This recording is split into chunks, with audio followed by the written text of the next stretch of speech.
Here's the camera settings you need to photograph a wedding in less than 2 minutes.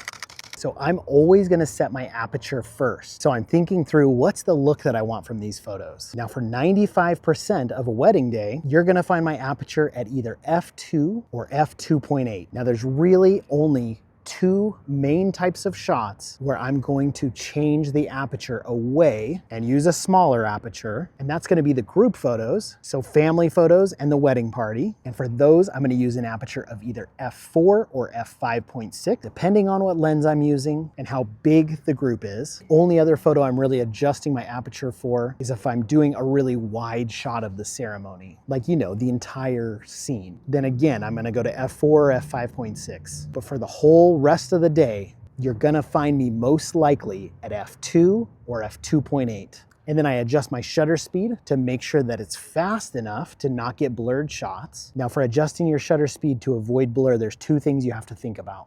The first one is camera shake. And what that means is that you can only hold a camera so still. All of us can. So at some point, your shutter speed will get too slow. Now the safe rule for this is to make sure that your shutter speed is at least 2 times your focal length. This is a 50 millimeter. So using this rule, I'm gonna make sure my shutter speed is at least 1/100th of a second. So the 100 is the doubling the 50. Now the other thing you have to think about to avoid blurred photos is how fast of a shutter speed you need to freeze the motion of the people or objects in your photos. If they're moving, that is. So the rule I normally use for people walking is 1/160th of a second is fast enough. And if they're running, it's more like 1/500th of a second.